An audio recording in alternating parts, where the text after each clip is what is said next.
Eh bien, mesdames et messieurs, bon après-midi. Donc, cette journée qui commence très bien pour l'écurie Patrick Mervin avec Wo Holiday qui s'impose dans ce lot. Patrick, c'est vrai que ce cheval est beaucoup descendu en classe et aujourd'hui, il en profite pour sortir une belle accélération et enfin ouvrir son compteur. Oui, définitivement. Je disais ça avant, c'est que c'était pas Wow Holiday qui était le meilleur cheval, non, hein. C'était le moins mauvais. Les autres étaient vraiment très limites. On avait regardé à l'écurie avec un ou deux propriétaires. Là, je crois qu'il y avait sur les 9 chevaux, il y avait 7 chevaux qui n'avaient même pas gagné un stake money.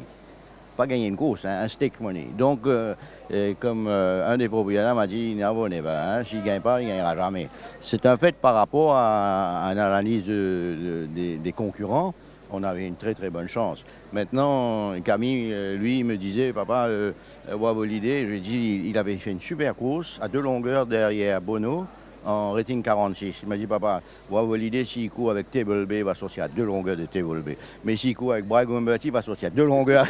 Donc, ça a été vraiment, c'était comme ça, hein, il faut faire avec. Alors, donc ça fait plaisir, Patrick, quand même, de le voir enfin, parce que c'est vrai qu'il a pas eu un parcours facile. Il est obligé de prendre un peu les grands boulevards, mais malgré tout, il s'accroche. Oui, enfin, la course a été, c'est toujours par rapport aux concurrents, hein. Il n'a pas une course facile, si on veut, mais à l'intérieur de nous, c'est des chevaux moyens, donc automatiquement, lui, il a un clear run, il n'a pas besoin de reprendre, Imran m'avait dit qu'il voulait, en allant au départ, le passer par ici pour avoir un peu plus de temps pour le chauffer, qu'il a bien fait parce qu'il a il s'est très bien sorti, hein. Il est sorti même mieux qu'on pensait. Et donc là aussi, ça vient dire que par rapport au lot, hein, c'est un fait. On est très content pour les propriétaires qui perdent des patience, hein, parce qu'à l'entraînement, il est vraiment très, très bien, hein. Et tout le temps, il fait de très bons galops. Et ses courses, comme je disais, ses courses, il faut voir ses courses. Alors, on a tout essayé, 900 mètres, 1650 mètres, on a tout essayé. On n'arrivait pas à voir vraiment, mais c'était un peu plus dans sa tête qu'autre chose, hein. Alors, à quoi peut-on s'attendre d'autre aujourd'hui, Patrick? Écoutez, les courses, c'est très difficile. Surtout, nous, on passe des semaines assez dures. C'est simplement par rapport aux concurrents qui sont très, très costauds.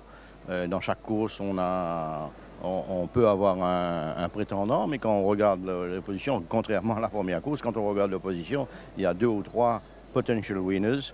Donc, il faut quand même être réaliste. Là, dans la deuxième course, nous avons Azuplis, qui a fait 2 bonnes courses, hein, une course derrière Kings County, qui est un bon cheval, qui est du reste favori aujourd'hui dans un rating bien plus fort.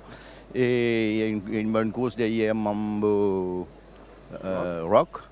Et donc, c'est 2 bonnes courses. Il devrait faire une très bonne course, mais il a quand même le cheval de Gilbert Roussette, Captain Spen Diesel, et le cheval de Britam Davy. Donc, la concurrence est là, mais je pense qu'il devrait faire une très très bonne course. Sinon, nous n'avons que des chances d'outsider comme ça avec Talbec, que j'aime bien. Et dans la dernière course, s'il ne saigne pas, il devrait faire une très bonne course, mais on n'est pas à l'abri de. C'est un bleeder, on n'est pas à l'abri. Merci, Patrick, bravo. Donc, merci donc à Patrick Mervin pour eh bien, sa présence après la victoire de Wo Holiday.